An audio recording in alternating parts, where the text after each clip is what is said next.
what I have learned in these 3 months of budgeting and $35,000 in debt, as a non-high earner, I don't earn a lot of money. I don't earn too little money either, but I do live in New York City, so think of that.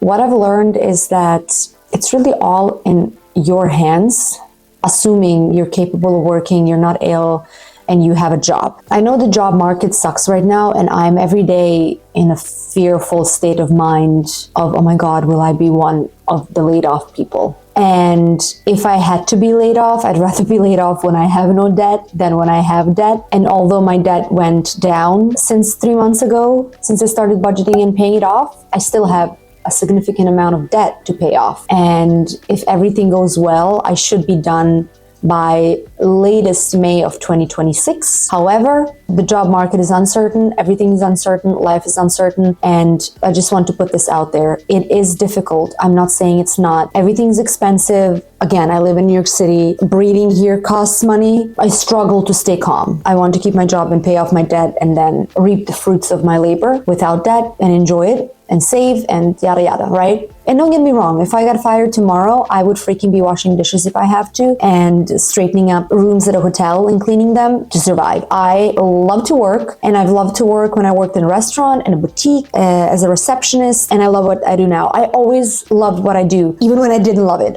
You get what I'm saying? Even when I didn't love what I did in the moment, I still love the fact that I have a job and that I go to work and that I make a paycheck. That means to me, right? Because that's my power. And I never want to be in a position where someone dictates my life because I depend on them. No matter if it's my parents, my family, my husband, no one. I just love to be independent in that way. However, the conclusion I came to was that it is more important to me to get myself out of this mess and see light at the end of the tunnel than be in the mindset of, I deserve, someone owes me something, I should get better. No one owes me anything. And that is one of the things that I've learned in these 3 months of paying off debt. I've put myself in this mess. I only can get myself out of this mess, and no one owes me anything. If I was laid off tomorrow, you think my boss would care that I have $20,000, $30,000 in debt? No. And that is reality. It hurts, it sucks, but that is reality. Another thing that I've learned is that just because someone else has an opinion about certain things doesn't mean I have to follow it. It puts you in a certain perspective where you have to follow your own compass and know what's right for you. And to be really transparent with you, if you asked me this 5 years ago, 10 years ago, 15 years ago, I would also be like, get what you need, what you deserve,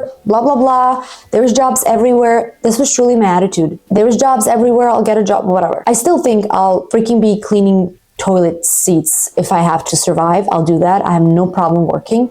But it does diminish your confidence a little when you know that you can't just go from job to job. I am realistic enough to know that the job market sucks and that they could replace me in a blink of an eye, or anyone for that matter. Then why would I push to get more money in this current climate when that could just trigger them to say, you know what, she's too expensive, let her go. So I feel like sometimes you have to be careful who gives you advice. Be careful not to fall into the trap of following someone else's lead and what they would potentially do if they were in that position, and kind of step away and analyze. People talk a lot, but people don't execute always. So what I've learned is you can depend on yourself and only yourself in this situation. I am grateful that I have a family that supports me and that understands what I'm doing, and they do it with me. Even my 10-year-old, 9-year-old, almost 10-year-old understands that we are currently budgeting hardcore. So when I say it's all in your hands, I really mean it. I mean that I'm still bamboozled by the idea that people have no money, and they openly say it. They openly say, oh my God, I'm so poor. And they kind of love saying it. I literally see it in their eyes. It's almost like fishing for compliments. They, I guess, expect someone else to say, oh my God, me too. Welcome to the club, you know? Which I feel like, yes, I'm sharing my whole financial life with you on the internet, but primarily to hold myself accountable. Hopefully, one at least person is following along and is also living through the struggles that I am. And hopefully they'll learn something from me and pay off debt or save more money, because for way too long I didn't know where to look for help. And I hope this helps. That's all I'm trying to say. But way too many people are proud of saying that they don't have money, but yet they're walking with those $8, $10 fancy coffees and chai lattes in their hands. And I keep repeating myself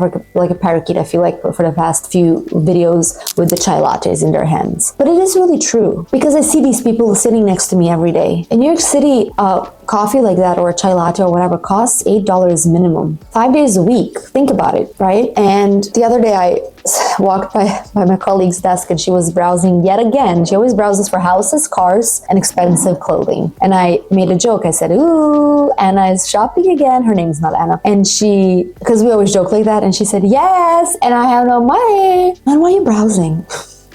That was my initial internal thought. But then again, really, why? Is that just shopping retail therapy, even if you don't buy and you just look? I don't understand it. So anyway, that's not my problem, not my circus, not my monkeys, but it is in your hands in the end of the day. And I know it's easier said than done. And I know that if I was a well-off lady that has a bunch of money that she inherited or makes, this would be very irritating to hear. And it still maybe is irritating for you to hear this, but just know, I am in the same boat. I have debt and I'm trying to pay it off. But compared to just a few months ago where I just said, oh, whatever, it is what it is, it's hard to get by for the little man, I really feel now that even the little man who doesn't make a lot of money, if you budget properly, if you really tighten up the bucket, the leak, you can be better off today than 3 months ago. It's not going to be easy, but it can be easier, because down the line it will be better and easier for you. Let me give you an example.